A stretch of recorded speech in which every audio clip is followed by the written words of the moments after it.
Hello friends, மர்மதுரை சேனலுக்கு உங்களை வரவேற்கிறோம். ஆயிரக்கணக்கான வருஷங்களுக்கு முன்னாடி தமிழ்நாட்டில் ஒரு விசித்திரமான சம்பவம் நடக்குது. ஒரு வயசான முனிவர் பல வருஷங்களா தவம் இருந்து யாருக்குமே தெரியாத சில சக்திகளை பெற்றாரு.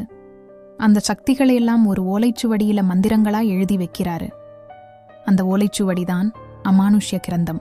காலப்போக்குல அந்த ஓலைச்சுவடி காணாம போயிடுது. அதை தேடி பல பேர் அலைஞ்சாங்க. ஆனா யாருக்கும் கிடைக்கல. சிலர் அது ஒரு கட்டுக்கதைன்னு சொன்னாங்க.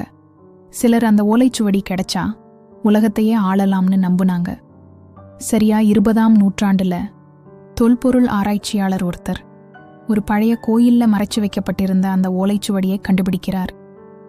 அதிலிருந்த எழுத்துக்கள் அவருக்கு புரியல. அது சாதாரண ஓலைச்சுவடின்னு நினைச்சு தன்னோட வீட்டில் வச்சிடுறாரு. சில நாள் கழிச்சு அந்த ஆராய்ச்சியாளரோட பையன் ஆரியன் அந்த ஓலைச்சுவடியை எடுத்து பார்க்கிறான். ஆரியனுக்கு சின்ன வயசுல இருந்தே மர்மமான விஷயங்கள்ல ரொம்ப ஆர்வம்.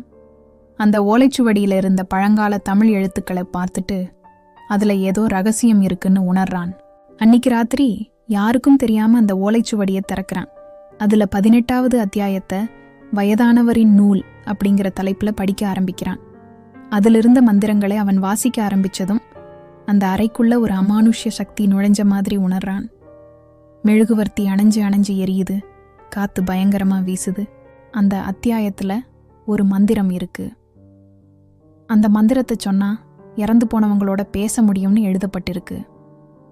ஆரியனுக்கு ஒரு ஆசை வருது. சின்ன வயசுலேயே இறந்து போன தன்னோட தாத்தா கிட்ட பேசணும்னு நினைக்கிறான்.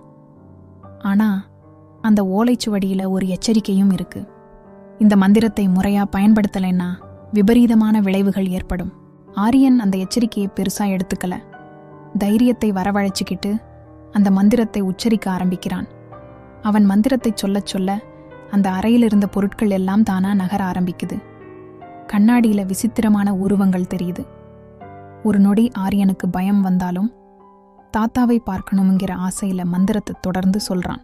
மந்திரம் சொல்லி முடிச்சதும் அந்த அறை முழுசா அமைதியாயிடுது. திடீர்னு ஒரு உருவம் அவன் முன்னாடி தோன்றுது. அது ஆரியனோட தாத்தா இல்ல. அது ஒரு பயங்கரமான கணிக்க முடியாத ஒரு சக்தி. அந்த சக்தி அந்த ஓலைச்சுவடியிலிருந்து தப்பிச்சு வெளியே வந்திருக்கு. ஆரியன் செஞ்ச சின்ன தவறால ஒரு பெரிய ஆபத்தை உலகத்துக்கு கொண்டு வந்துட்டான். அந்த அமானுஷ்ய சக்தியை மறுபடியும் எப்படி அந்த ஓலைச்சுவடிக்குள்ள அனுப்புறது? ஆரியனால அது முடியுமா? அடுத்து என்ன நடக்கப் போகுதுன்னு தெரிஞ்சுக்க எங்க சேனலை சப்ஸ்கிரைப் பண்ணுங்க. அடுத்த வீடியோல சந்திக்கலாம். நன்றி.